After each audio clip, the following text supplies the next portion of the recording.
96 সালে জামাতের নায়েবে আমি লতিফুর রহমান সাহেব উনি দেওয়াল মার্কা ঘড়িতে নিয়ে ভোট করলেন। তখন তারা বললো দেওয়াল মার্কা ঘড়িতে ভোট দিলে জান্নাত পাওয়া যাবে। 22 জানুয়ারি করলো কাঁঠাল মার্কা প্রতীক দিয়ে, বলে কাঁঠালে ভোট দিলে জান্নাত পাওয়া যাবে। তারপরে ওখানে জোট হয় না, তারপরে ভোট করলেন দাঁড়িপাল্লা নিয়ে, এবার দাঁড়িপাল্লায় ভোট দিলে জান্নাত পাওয়া যাবে। উপজেলা চেয়ারম্যান মোকলেস সাহেব ভোট করলেন উপজেলা চেয়ারম্যান পদে মোটরসাইকেল মার্কা প্রতীকে। তখন বলছে যে মোটরসাইকেলে ভোট দিলে শুধু জান্নাত না, দেলোয়ার হোসেন সাঈদীর ফাঁসি হবে না কখনো। এইরকম বলে মানুষ তখন দেলোয়ার হোসেন সাঈদী যে দলই করুক, আলেম হিসেবে উনি একজন প্রখ্যাত আলেম এবং ইসলামিক চিন্তাবিদ হিসেবে আমি রেসপেক্ট করি, অনেকেই মুসলমানেরা রেসপেক্ট করে। আবার মানুষ পাগলের মতো হয়ে গেল। ধরেন যেখানে জামাত কোনোদিন ওইখানে মানে একবার মাত্র জিতছে, এছাড়া কোনোদিন জিততে পারিনি, উপজেলা চেয়ারম্যানে বিপুল অঙ্কের ভোট পেল।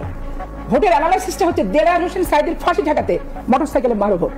এই হচ্ছে ব্যাপার। এখন এইটা নতুন না, এটা আগে থেকেই। তারপরে পরে কি কোরআন শরীফের উপরে একটা প্রলেপ দেয়, ছোট্ট কোরআন শরীফ বুক পকেটে নিয়ে একটা প্রলেপ দেয় দাঁড়িপাল্লার, যে কথা বলতে বলতে আসো তোমার সাথে গলা মিলায়। গলা মিলে যে কাজটা হয় তখন বলে যে তুমি ভোট থেকে সরতে পারবে না, কারণ আমার দেখো কোরআন শরীফের সাথে মোলাটে দাঁড়িপাল্লা আছে, তো দাঁড়িপাল্লাতে ভোটটা দিলে আবার জান্নাত পাবাই না।